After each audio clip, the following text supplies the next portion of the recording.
Hello, તો કેમ છો યુટ્યુબ ફેમિલી? તમારા બધાનું નવા વ્લોગની અંદર સ્વાગત છે.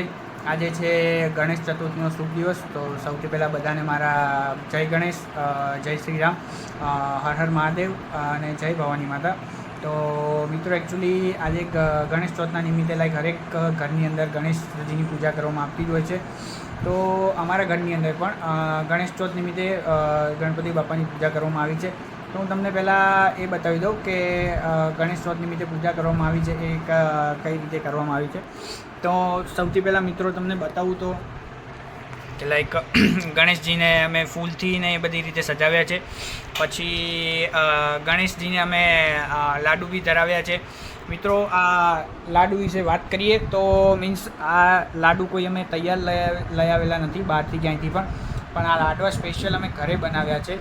જે મારો નાનો ભાઈ છે ચિરાગ, એ ચિરાગભાઈની ફરમાઈશ ઉપર કાલ રાતથી જ અમે લાડવાને એ બધું તૈયાર કરીને રાખેલું હતું ને આજે ગણેશજીને ધરાવ્યા છે.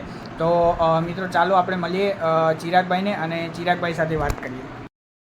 તો મિત્રો, આપણે આવી ગયા છે ચિરાગભાઈ પાસે. અત્યારે ચિરાગભાઈ જમવા બેસી ગયા છે. જય ગણેશ બધાને, જય ગણેશ. ચિરાગભાઈ, શું કહેશો તમે? કીધું કાલ રાતથી તમે એવી ફરમાઈશ કરેલી હતી ફરમાઈશ કે લાડુ બનાવવાના છે. આપણા ઘરના હાથના દિલથી બનાવેલા લાડુ.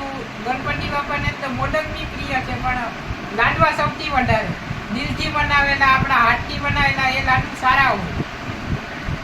ઓકે મિત્રો, તો તમે જે રીતે સાંભળ્યું, શું કહેશો પપ્પા તમે? આજે ગણેશ ચોથ છે, ગણેશ ચોથ નિમિત્તે તમે કંઈક કહેવા માગતા હોય તો? જય ગણેશ. ઓકે મિત્રો, તો તમે જોઈ શકો છો ઘરની અંદર આ રીતનો માહોલ છે ને. આજે હું તમને લાડુને બધું બતાવી દઉં કે લાડવા જે બનાવેલા છે એ તમને બતાવું તો જોઈ શકો છો તમે મિત્રો. ઓહો ભાઈ, માય ગોડ, જોતા જ આંખમાં પાણી આવી જાય છે મિત્રો. કોઈને ખાવું હોય તો ઘરે આવી જજો. કોઈને એવું લાગતું હોય કે ભાઈ ખાવા, જોતા જ તરત મોઢામાં પાણી આવી જતું હોય તો આવી જજો ઘરે ખાવા માટે.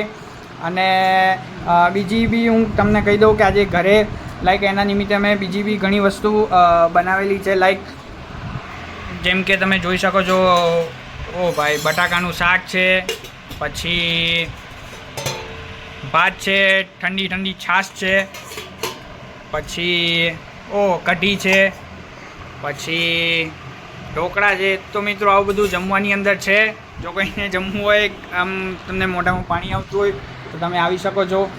અને મિત્રો, બીજી વસ્તુ હું તમને કહી દઉં કે આજે ગણેશ ચતુર્થી હોવાના નિમિત્તે આજે વસ્તુ એવી હતી કે રજાનો દિવસ હતો અને એમાં હતું એવું કે પપ્પાને પૂજા કરવાની હતી. તો એના હિસાબે પપ્પાએ અડધું કામ ચિરાગભાઈનું કરેલું હતું ને એના પછી મેં બી ચિરાગભાઈનું અડધું કામ કરીને ચિરાગભાઈને તાજા માજા કરીને બેસાડ્યા છે.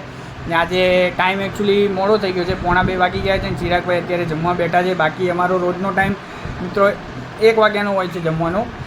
તો મિત્રો, આ વિડીયો આપણે અહીંયા જ એન્ડ કરીએ છીએ. તમને વિડીયો કેવો લાગ્યો છે, કેવો નહીં, એ કમેન્ટની અંદર જરૂર જણાવજો.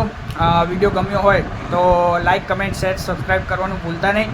મળીએ આપણે કોઈ બીજા નવા વિડીયોમાં. ત્યાં સુધી બધાને મારા જય શ્રી રામ, હર હર મહાદેવ.